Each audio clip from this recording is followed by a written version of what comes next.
moi. Comme on dit, on ne change pas une équipe qui gagne. Samuel, tu restes avec moi. Ainsi que Marie-Nique, vous ne partez pas. Et on commence tout de suite, si vous êtes d'accord. Et on passe la parole immédiatement à Ernst Dimitri Cadet, qui peut commencer à faire sa présentation.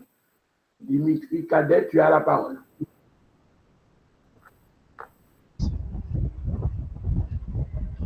Mesdames et messieurs, les membres du jury, bonsoir. Je tiens tout d'abord à vous remercier sincèrement pour la lecture attentive et bienveillante de ce travail.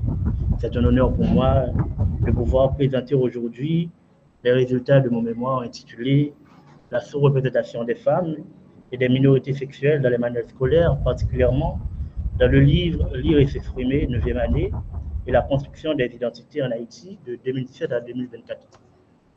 Je vais structurer ma présentation en 4 temps majeurs. Je vous invite en ce sens à regarder le diaporama projeté. On aura à voir ensemble la problématique, la méthodologie adoptée, les principaux résultats de l'étude et enfin quelques propositions d'amélioration issues de cette recherche. Et à côté un peu, objectif de mémoire, hypothèse et cas théoriques, juste pour avoir une idée. En fait, on constate que le manuel scolaire, étant plus qu'un simple outil pédagogique, il joue un rôle central dans la transmission des savoirs, des normes et des représentations sociales. Or, plusieurs recherches montrent qu'il véhicule souvent des stéréotypes sexistes et contribue à invisibiliser les femmes et les minorités sexuelles, surtout dans les disciplines scientifiques et sociales. En Haïti, cette problématique est encore peu étudiée de manière systématique. Pourtant, les manuels y ont une influence considérable sur les imaginaires des élèves, notamment au 3e cycle. Ce mémoire part donc des questions suivantes. Comment la représentation des femmes et des minorités sexuelles varie-t-elle dans les manuels scolaires haïtiens, particulièrement dans le livre Lire et s'exprimer, 9e AF? Et deuxième question, quels sont les effets de cette variation sur la confiance en soi, les aspirations et les choix d'orientation des élèves? Enfin, quelles stratégies pédagogiques et politiques peuvent promouvoir une représentation plus équilibrée et inclusive dans les supports éducatifs? L'objectif ici est double. Il s'agit de mettre en lumière les biais genrés présents dans le manuel Lire et s'exprimer, 9e. Ensuite, comprendre comment ces représentations influencent la construction identitaire et les aspirations des élèves. On va prendre en compte 2 hypothèses principales qui guident cette étude. Premièrement, les femmes sont numériquement moins présentes que les hommes et exercent des activités moins valorisantes dans le manuel Lire et s'exprimer, 9e. Et deuxièmement, la sous-représentation des femmes et des minorités sexuelles renforce les stéréotypes de genre et limite les ambitions professionnelles des élèves. Pour le cadre théorique, rapidement, il y a Butler, on a regardé un peu le genre comme une forme de norme intériorisée, performée chaque jour, Vergès, et on a l'articulation genre et pouvoir avec Foucault et Freire, et ainsi la décolonisation des savoirs, HLMMB et Michel Roftrouillot. 2 démarches ont été donc mobilisées. Premièrement, il s'agit de l'analyse du contenu du manuel Lire et s'exprimer, 9e. Cette analyse a porté sur les textes, les auteurs cités et les illustrations. Un tableau a été constitué pour quantifier la représentation femmes-hommes et les fonctions représentées. Puis, on a entretien semi-directif. 15 élèves du 3e cycle, 10 filles et 5 garçons ont été interrogés, ainsi que 5 enseignants, 3 femmes et 2 hommes. Les entretiens visaient à saisir un peu la conscience des stéréotypes et les aspirations professionnelles. Les données recueillies sont de nature qualitative, interprétées à travers une grille théorique fondée sur Bourdieu, on voit la violence symbolique, Mosconi, invisibilisation systémique, et Bandura, auto-efficacité genrée.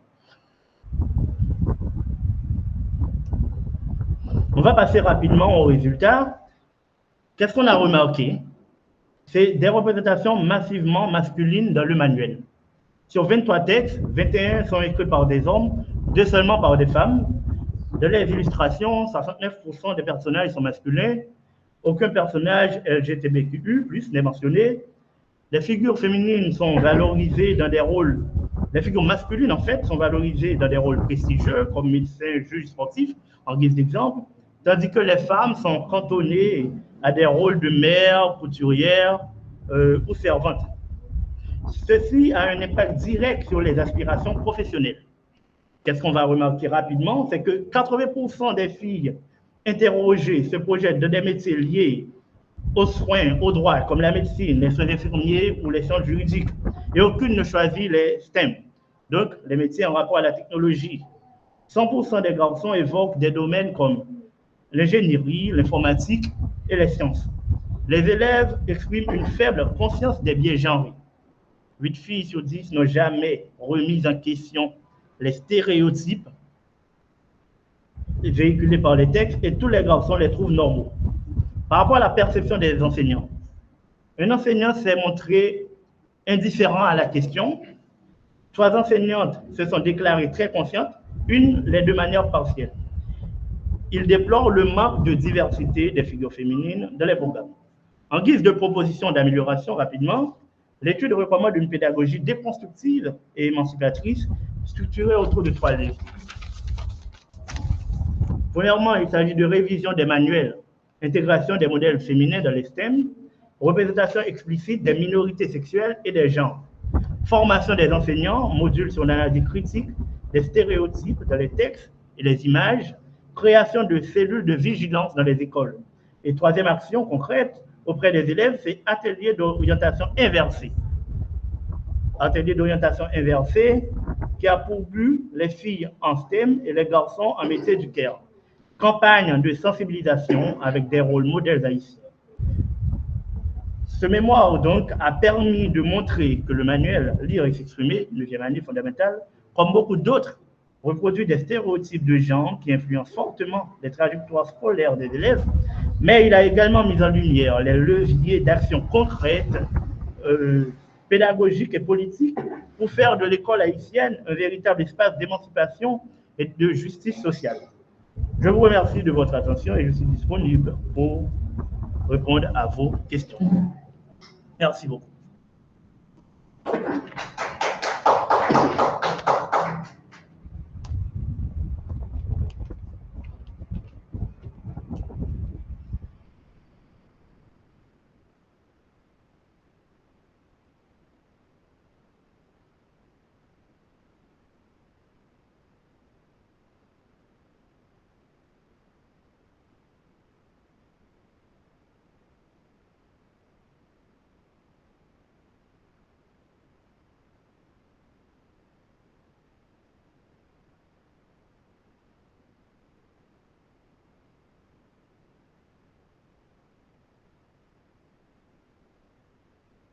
Oui, monsieur Fred. Monsieur Félimène.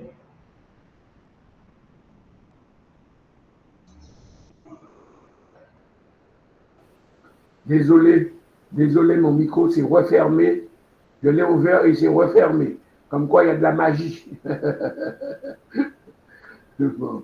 Alors, je disais que je remercie le candidat pour son exposé oral qui me paraît très clair.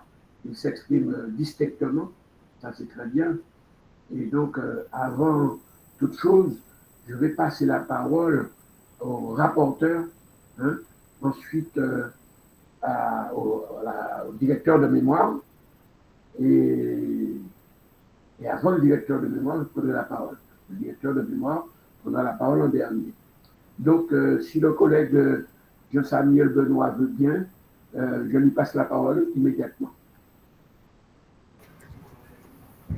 Messieurs les responsables au plus haut niveau de l'IUS, en l'occurrence le docteur Christophe Providence et docteur Fred Célimène, qui assure la présidence, Madame l'accompagnatrice, chers impétrants, chers invités, je voudrais tout d'abord saluer et féliciter Madame l'accompagnatrice pour les sacrifices consentis et la volonté manifeste dans la réalisation de ce travail scientifique. Mes vives félicitations vont tout aussi bien à l'endroit de l'impétrant qui, malgré les difficultés de toutes sortes, citons entre autres problèmes de bibliothèque, problèmes liés au réseau d'Internet, problèmes de temps du côté de l'accompagnatrice, et malgré tout, il a su mener à terme son travail. Il mérite d'être félicité. Monsieur l'impétrant, j'ai pris le soin de bien lire votre travail et je viens aussi de vous écouter attentivement dans votre présentation. En ma qualité de lecteur critique ou bien de rapporteur, je vais apprécier votre travail à sa juste valeur, tant dans la forme que dans le fond. Tout d'abord, analysons la forme du travail. Il faut dire que, en analysant le travail, on peut dire qu'il respecte premièrement les règles grammaticales et syntaxiques de la langue française. Le travail est bien structuré, clair et aéré. Le travail respecte en partie les normes de citation et de référence et dispose d'une bibliographie. Il dispose de deux hypothèses de travail. Bon, là, il y a des interrogations. On va venir. Le problème de recherche découle de l'analyse du contexte et de la réalité étudiée. Le mémoire témoigne d'une connaissance suffisante de la documentation et il possède aussi un cadre méthodologique. Par contre, à bien regarder la formulation du sujet, il y a quelque chose à enlever. Il n'est pas recommandé de mettre un article devant un sujet de recherche. Donc, il faut enlever l'article, ou du moins, on doit formuler le sujet de la manière suivante: sous-représentation des femmes et des minorités sexuelles dans les manuels scolaires, particulièrement dans le livre Lire et s'exprimer, le Vieux-Mané et la construction des identités en Haïti de 2017 à 2024. Donc, il faut penser à ça. Deuxièmement, il faut dire que les pages qui se trouvent avant l'introduction dans un travail de recherche, on les appelle les pages luminaires. Et selon les règles méthodologiques, les pages luminaires doivent être numérotées en chiffres romains minuscules. Dans votre travail, je vois que ça c'est numéroté en chiffres arabes. Donc, il faut vraiment penser à corriger ça.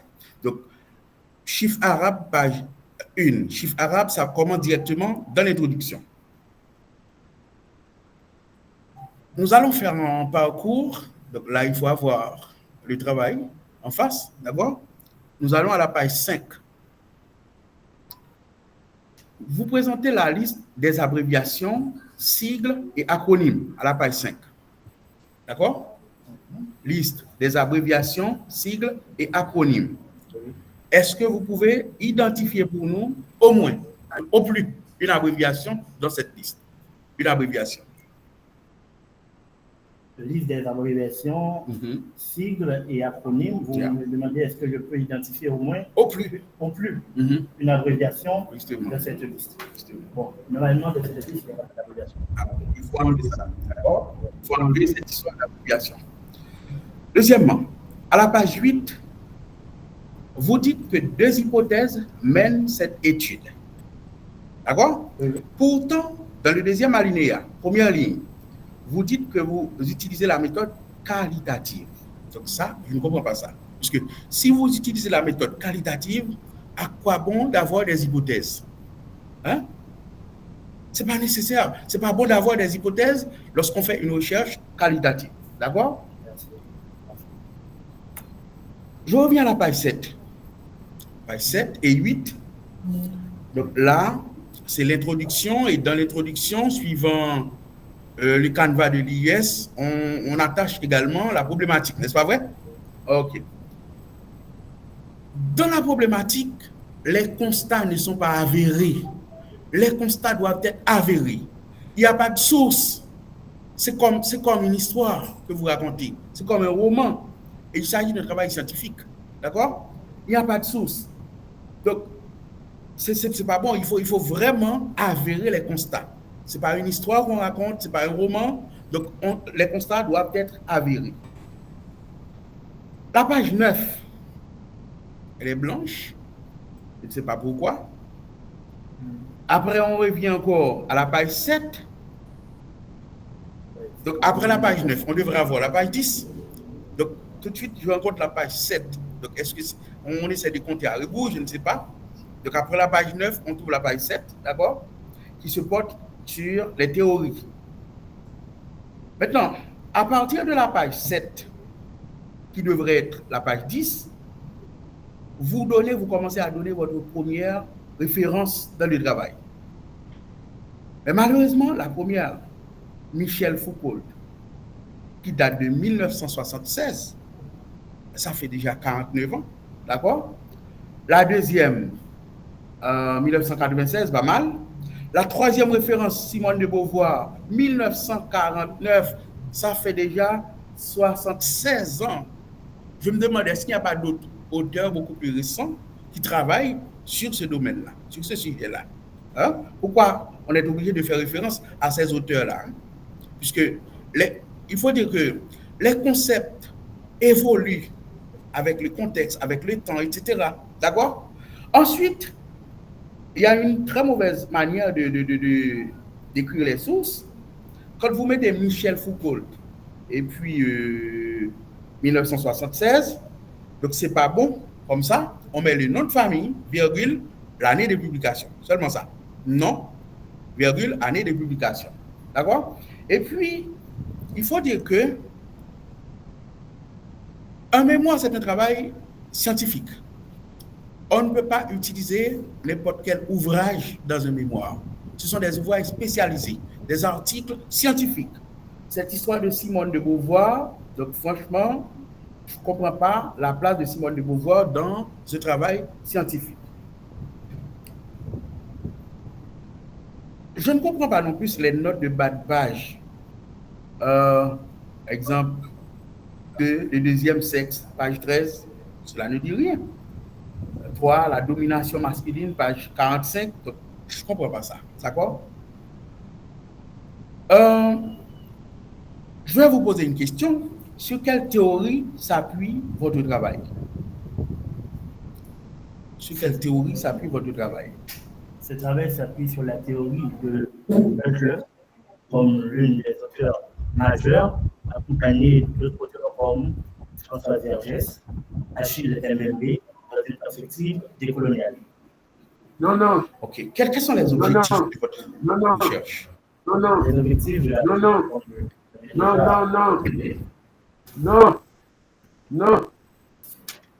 Non, on ne répond pas.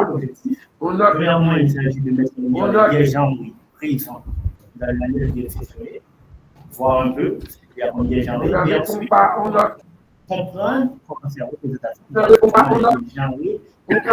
La construction identitaire et les aspirations qu'on va voir ensemble et tirer ça avec comment les filles généralement s'orientent vers des métiers en rapport au care et les garçons vers les métiers en rapport à la technologie. Okay. C'est ce qu'on a eu dans les résultats. Ok, parmi ces deux objectifs, lequel peut être considéré comme l'objectif général et lequel peut être considéré comme l'objectif spécifique? Écoutez-moi. De toute manière, j'ai pris des objectifs comme des objectifs qui sont... Attendez, écoutez. Ça suffit, je coupe la réunion là. Oh, oui. Non. Alors, il faut dire que mettre en lumière, ça c'est vraiment vague. Ça va donner un objectif vraiment vague. Comprendre, ça va donner un objectif général. Puisque comprendre, le verbe comprendre, c'est pas un verbe d'action. D'accord? Les objectifs spécifiques doivent être attachés avec des verbes, par des verbes d'action. Donc, le verbe comprendre, ce n'est pas un verbe d'action. Donc, là encore, c'est un objectif général. Donc, il faut vraiment arranger ça. Si on a un objectif général, ensuite, on a peut-être deux objectifs spécifiques, mais il faut vraiment respecter la structure de la composition des objectifs spécifiques. Il faut qu'il y ait la présence d'un verbe d'action. Écoute-moi, Samuel.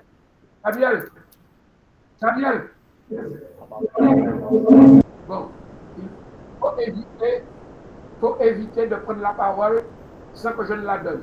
Sinon, on ne va pas s'en sortir. Donc, Ernst, tu ne parles pas, tu ne réponds pas sans que je ne t'ai pas passé la parole. Sinon, on ne va pas s'en sortir. À 22h, on sera encore là. Donc, c'est moi qui passe la parole. Donc, pour l'instant, une seule personne a la parole, c'est Samuel Benoît. Samuel, je te repasse la parole. Il faut dire que dans la bibliographie, vous ne respectez pas non plus les règles. Il y a des références qui sont correctes, il y en a d'autres qui ne sont pas correctes. Donc, il faut corriger ça. Et après, vous faites une recherche qualitative, il n'y a pas de verbatim. Donc, on devrait avoir verbatim, là où l'on transcrit, voyez, les dires des personnes, voyez. Donc, il faut qu'il y ait ce qu'on appelle verbatim. Donc, il faut dire que le travail pourrait être un bon travail, mais il y a beaucoup de choses à corriger. Mais c'est vrai que vous faites une recherche qualitative, mais quand vous donnez les pourcentages, donc ça donne une odeur quantitative. Ça donne une odeur quantitative. Lorsque vous dites que vous faites une recherche qualitative. Donc, en gros, c'est ça mon intervention. Donc, il y a pas mal de choses à corriger. Donc, je dis merci au professeur Selimène de m'avoir accordé la parole. Donc, je reprendrai la parole si toutefois cela s'avère nécessaire. Merci. Oui. Alors, je vais demander à Lépétran de répondre à tes questions qui vont peut-être, s'il répond, ils vont peut-être guider le reste de l'entretien. Là, il va répondre directement maintenant.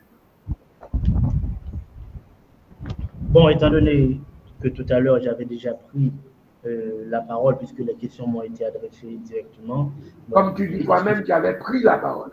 On ne te l'a pas passé. Oui, j'avais pris. Bon, oui, vous n'avez pas passé la parole, mais monsieur m'avait demandé de répondre. Mais bon, je vais essayer de reprendre. Et par rapport aux objectifs, j'avais dit que ici, il y a deux objectifs. C'est mettre en lumière les biais genrés présents dans la manière de lire, s'exprimer de Viem, et ensuite comprendre comment ces représentations influencent la construction identitaire et les aspirations des élèves. J'ai pris en compte les commentaires qui sont faits et je vais corriger à cet effet. Après, l'autre question, c'est est-ce qu'il y avait des abréviations dans le travail? J'avais dit que non, il n'y a pas d'abréviation. Donc, je prends en compte le commentaire qui dit que je dois enlever les abréviations de ce travail. Dans la liste, merci beaucoup pour la précision. Par rapport à ce qui a trait aux pourcentages qui sont mentionnés, et monsieur le lecteur critique m'a dit que, quand on met pourcentage, ça donne une odeur d'une recherche quantitative. Bon, certainement, mais je pense que les pourcentages, c'était important juste pour rendre le travail beaucoup plus lucide et clair, mais je crois que dans la recherche quantitative, et au-delà du pourcentage, il y a aussi la question de la quantité de personnes qui seront questionnées, tout ça. Et je crois que si vraiment on regarde par rapport à cette quantité-là, on voit que ce qui était important dans le travail, ce n'était pas surtout le nombre de personnes questionnées, mais c'était surtout la pertinence des réponses. Par rapport à la troisième question du lecteur critique. Merci. Alors, moi, je vais passer la parole à Madame Duverger tout à l'heure, mais je voulais faire un certain nombre de remarques, notamment, de toute manière, je partage les remarques faites par le rapporteur, hein, surtout c'est les remarques de forme dont il a parlé, il y a aussi quelques problèmes de fond, mais enfin, restons pour l'instant sur la forme. Le titre de ton travail est vraiment trop long. Regarde ton titre, on dit dans le texte. Un texte. Un titre doit tenir sur une ou deux lignes. On dit que tu as mis un paragraphe pour le titre, l'intitulé de ton mémoire. C'est pas normal. Et le titulé doit être bref, ramassé, et c'est au sein de l'introduction que l'on délimite son sujet. Ça s'appelle délimiter le sujet. Quand on dit délimiter le sujet, ça veut dire n'attendez pas de moi de de trouver tout ce qui concerne ce sujet-là. Ce sujet-là, je vais le délimiter de la façon suivante. Je vais parler de ça et de ça. Autrement dit, ne vous attendez pas de trouver ça dans mon travail, puisque ce n'est que travail de licence et de 60 pages maximum. Donc, dans l'introduction, on sait ce qu'on va trouver, mais on sait surtout ce qu'on ne va pas trouver. Donc, ce n'est pas la peine de préciser l'intitulé du sujet pour dire exactement ce que tu vas faire. Non, tu mets un titre générique et le rôle de l'introduction est de délimiter le sujet. Et les gens sauront sur quoi tu travailles, c'est quoi ta géographie d'application. Si tu travailles sur Gonaïve, Jacmel ou Port-au-Prince ou peu importe. Mais c'est dans l'introduction qu'on délimite les choses. Hein? Ça, c'est la première remarque. Deuxième remarque, parce que j'ai vu que tu es un indiscipliné. Un indiscipliné, c'est celui qui refuse d'appliquer les règles indiquées. On ne les a pas dit à l'oral, les règles à respecter. On ne les a pas dit au téléphone. On les a dit dans un canevas. Un canevas distribué à tous. Donc le canevas est connu de tous. Et depuis 4 ou 5 ans, tout le monde connaît ce canevas. Donc si tu avais fait au moins l'effort, tu aurais vu qu'il n'y a pas d'autres pages de garde que celles qu'on t'a envoyées. Parce que pour ta page de garde et l'intitulé de ton sujet, tu as pris 3 pages. Une page pour mettre ton nom, page de garde, une deuxième page pour mettre le thème, une troisième page pour mettre le titre. Ça n'existe pas chez nous. Ça n'existe pas. La page de garde a tout. A tout. Chacun ne peut pas présenter la page de garde qu'il veut. Sinon, ce n'est pas une université. C'est un restaurant où chacun commande son menu. Ce n'est pas le cas. Il y a une règle. Il faut la respecter. Donc, la page de garde, c'est une page et pas 3 pages. Ensuite, l'introduction commence en haut de page, à la page suivante, en haut de page. D'accord? Regarde bien ta page 7, tu verras que tu n'as pas commencé l'introduction là, en haut de page. Hein? Chapitre 1, par exemple, tu mets un titre, mais dans un titre, il n'y a pas de parenthèse. Tu mets un titre au chapitre 1, et dans le titre, il y a des parenthèses. On ne fait pas ça dans un titre. On ne fait pas ça dans un titre. Tu mets un titre succinct, ramassé, et le chapeau qui suit tout de suite, tu peux préciser des choses dans le chapeau, un chapeau qui ne doit pas dépasser 7 lignes maximum. Maximum. C'est bien, tu précises. Mais ce n'est pas la peine de mettre des parenthèses dans un titre. Ça n'existe pas. Ensuite, quand tu fais ton chapitre 2, tu ne commences pas un chapitre en bas de page. Tu commences en haut de la page suivante. Parce que je me dis que tu as bouclé ton travail. Pareil pour le chapitre 3.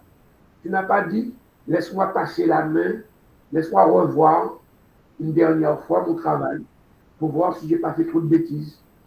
Laisse-moi aller relire encore, finaliser, propreté mon travail. C'est tout ça un travail de professionnel.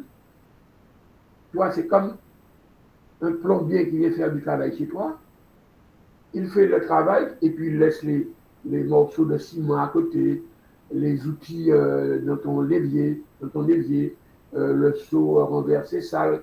Non, c'est pas un travail de professionnel. C'est pas un travail de professionnel. Donc, on doit vérifier, quand on a fini de tout écrire, quand on a tout fini, on doit relire son travail. Et toi, je pense que ça n'a pas été le cas pour toi. Ensuite, Je pense que globalement, tu as respecté les règles pour la conclusion de biographie, annexe et table des matières. Mais en tout cas, la forme, tu vois, dans le travail académique, il y a trois dimensions. Le fond de ce que tu dis. Et je crois que le collègue Samuel Benoît t'a parlé de certains problèmes de fond. Le fond est important dans le travail académique. Et puis il y a la forme. Deuxième dimension, la forme. On ne peut pas rendre n'importe quoi. Sinon, même l'imprimeur ne va pas imprimer ton livre. Il ne va pas imprimer ton ouvrage. Et même pour un article, on ne va pas le publier. Il faut soigner la forme. Ça, c'est la deuxième dimension dans le travail académique. Et puis la troisième dimension dans le travail académique, je le dis pour toi parce que tu as dormi entre le mois d'octobre jusqu'au mois de mai, avril-mai. Troisième dimension, c'est le moment. Le moment. Tu as beau avoir un bon fond, une bonne forme, et que tu ne respectes pas la date, les délais, tu as échoué. Tu es passé de justesse. C'est pourquoi ton travail est imparfait. Tu as dormi pendant 6 à 7 mois, et puis tu t'es réveillé un 8e mois, en te disant je ne veux pas perdre l'année. Le travail académique ne se bâcle pas. Le travail académique est soigné, prend du temps, et ça ne se fait pas vite. Donc voilà un peu mes premières remarques, et je vais passer la parole à Madame Duverger.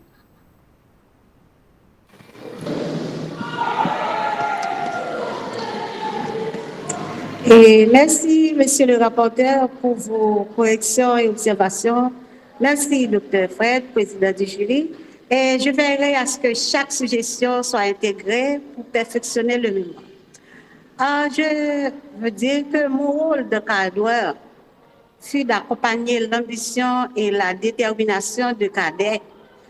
Notre dialogue, bien que parfois marqué par des temporalités singulières, révélant une autonomie qui a façonné la maturation de ce travail, a permis d'affiner une analyse rigoureuse. Et la conviction de Cadet forte et parfois incisive s'est frottée à l'exigence de la nuance académique, forgeant ainsi une recherche aboutie, comme vient de dire Dr. Fred. Et merci et félicitations, Cadet, pour avoir franchi l'étape cruciale de la soutenance. C'est un moment de validation de votre travail, mais aussi une opportunité unique d'apprentissage. Comme nous avons discuté, les remarques et les questions du jury sont une composante essentielle de ce processus académique. Elles ne sont pas une critique de votre intelligence ou de votre travail acharné, mais plutôt une rétroaction constructive de la part d'experts et comme M. Samuel et Dr. Fred qui ont pris le temps d'analyser en profondeur votre recherche. Et je crois que tu as pris des notes. Cela aidera à saisir toutes les notes. Merci aux membres du jury. Comme je viens de dire, je prends bonne note de vos corrections. Mais toutefois, ce mémoire sur la sous-représentation des identités dans les manuels scolaires haïtiens est bien plus qu'une évaluation, c'est une exploration profonde et essentielle.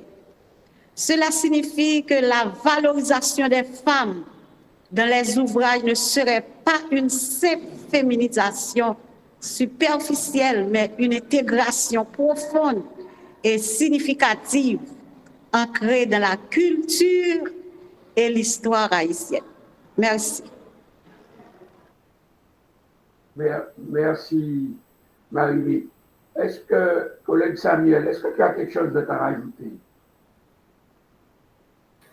Bon, je voudrais tout simplement féliciter Madame Duverger, également les Pétrans pour la réalisation de son travail, espérant qu'il va peaufiner le travail à partir des remarques faites. Merci. Merci, Samuel. Est-ce que Ernst, si je dois te dire de répondre ou bien de faire une présentation synthétique, ramassée de ton travail, tu dis en 2 phrases. Tu dis quoi? En 2 phrases, pas 3 ni 4, en 2. C'est un exercice de synthèse que je te demande. Là, je te demande un travail de synthèse. Un travail qui est la spécialité des universitaires. Hein. Dire les choses en peu de mots, mais intelligibles. Qu'est-ce que tu dirais si je te dis de ramasser? Allez, je te donne 3 phrases. Allez. Bon, il est clair que dans les manuels scolaires, la représentation féminine et des minorités sexuelles est une chose évidente. Donc, il s'agit de revoir les manuels scolaires en vue de faire une intégration des minorités sexuelles et des femmes afin d'avoir une représentation beaucoup plus significative des groupes minorisés. Et tu penses que c'est une question, alors, je voulais m'assurer de ce que tu dis, et tu penses que c'est via l'école qu'il faut faire ça? Et je pense que l'école, c'est un espace fondamental, et ce n'est pas le seul espace, certainement. Il y a la maison, il y a d'autres espaces, mais étant donné que l'analyse se portait et principalement sur les manuels scolaires, donc sur l'espace scolaire, je pense que l'école a un rôle fondamental dans le cadre de ce travail, fondamental et primordial. Et quand tu disais les minorités sexuelles tout à l'heure là, tu parlais des femmes ou de toutes les minorités sexuelles? Non, je parle des femmes et des minorités sexuelles. Et oui. Donc, j'avais bien précisé dans le travail la Oui, tu l'as précisé. Tu l'as précisé, mais je veux t'entendre dire. Je veux t'entendre, moi. Bon, oui, j'ai dit les femmes et la communauté LGBTQ+. Voilà, c'est ce que j'ai dit. D'accord. Et tu penses que la société haïtienne est prête à accepter que les enfants s'impliquent dans cette direction? Et bon, est-ce que c'est une question, est-ce que la société est prête? Je pense que la société se forme aussi à travers l'école. Donc, il y a une forme de dialectique entre l'école et la société. Et donc, l'école doit envoyer à la société de la même manière que l'école doit comprendre la société. Et donc, ce n'est pas seulement une question de est-ce que la société est prête, mais c'est comment l'école peut aider la société à avoir une forme d'acceptation, étant donné que ces personnes existent. Ce n'est pas une question de est-ce que la société est prête, mais est-ce que ces personnes-là sont de la société. Je pense que c'est clair. Elles sont dans la société. Mais est-ce que tu penses que c'est au niveau de l'école, au niveau de l'université qu'il faut aborder ce sujet? Et je pense que ça doit être abordé au niveau de l'université, étant donné que généralement l'université elle a un rôle d'avant-gardiste, donc ça pourra permettre à l'école, aux différents professeurs, à tous les personnels de l'école d'avoir une conscience de ces problèmes, étant donné que l'université elle est là pour réfléchir sur les problèmes sociaux et sociétaux. Parce que tu sais que même dans les sociétés les plus avancées, il y a une fracture sur ces questions-là. Et il y a des pays où c'est le rejet total au niveau de l'école, je dis bien. Au niveau de l'école, je ne parle pas au niveau des universités. Au niveau des adultes, les gens font ce qu'ils veulent. Les gens parlent de ce qu'ils veulent. Les gens disent ce qu'ils veulent. C'est la démocratie. Mais est-ce qu'à l'école, la société haïtienne accepte, au niveau de l'école, je répète, est-ce que la société haïtienne est prête à accepter ça? Alors que dans certains pays, les plus grands pays du monde, on se dit il faut protéger les enfants et ils se constituent d'abord dans ce qu'ils sont d'abord et après ils ont tous les matériaux en tête pour prendre les directions qu'ils veulent. Mais il faut d'abord se construire et après prendre les directions qu'on veut. Sur ce débat-là, qu'est-ce que tu dis sur ce débat-là? Moi, je pense que, au contraire, en Haïti, on a une chance. On a une chance étant donné que la culture foncièrement haïtienne, si on considère, par exemple, le vaudou, c'est une culture qui est très libérale. De toute manière, je pense que le problème qui se pose à l'école, c'est parce que l'école est en Haïti, mais on n'a pas une école haïtienne. On a une école dominée par la religion, et surtout la religion chrétienne, qui est une religion qui est hétéronormée. Donc, on doit revenir, ou du moins, on doit construire une école haïtienne. Et construire une école haïtienne, c'est revenir aux valeurs haïtiennes, revenir aux valeurs du vaudou, qui a quand même une tradition et très libérale. Aujourd'hui, lorsque je parle des communautés, je ne parle pas dans le sens de l'Occident, qui est dans une forme de lobbyisme, mais je parle dans le sens d'une société qui, foncièrement, a cette caractéristique dans sa conception. OK. Donc, vaste programme, mais intéressant. Alors, donc là, ça peut soulever des problèmes philosophiques aussi, là encore, mais je ne suis pas assez connaisseur, non seulement du sujet et de la société haïtienne, pour engager le débat. Mais en fait, l'heure est arrivée, on va se laisser, sauf si Marie-Mite Duverger ou le collègue Samuel Benoît ont une chose à ajouter avant de mettre un terme à cette rencontre. Merci, Dr. Fred. Okay. Les membres du jury également, Alain Pétran ici présent alors. Merci, M. Fred. Merci, Samuel. Marie-Mite, tu voulais dire quelque chose? Ah oui, merci, Monsieur le Président. Merci, Monsieur le rapporteur. Et je salue l'IUS, acteur clé de cette dynamique de recherche. Et à vous, cadets, prenez le temps nécessaire pour cette phase de révision.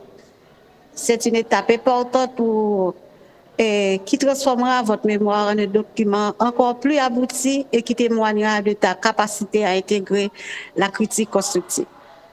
Je suis là pour vous accompagner dans cette finalisation. Félicitations encore. Merci, Marie-Mite. Alors,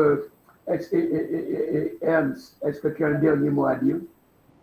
Bon, comme dernier mot, 30 secondes rapidement, je voudrais faire un point sur une question de monsieur et Samuel, rapidement. Dans la partie rupture épistémologique apportée par ce travail, c'est une sous-partie du travail. J'ai dit pourquoi j'ai intégré des auteurs premièrement occidentaux et des auteurs qui sont très anciens, et ces auteurs-là sont en dialogue avec des auteurs modernes. Donc, je pense qu'il y a une partie concrètement où j'ai justifié pourquoi j'ai utilisé un ensemble d'auteurs dans ce travail, comme Simone de Beauvoir, Butler, tout ça, et aussi un ensemble d'auteurs qui sont contemporains. Et merci, chers membres du jury, merci, cher public, et à bientôt. Oui, merci à tous. L'université est là pour ça, pour que tous les sujets, je dis bien tous les sujets, soient abordés et de façon méthodique et scientifique.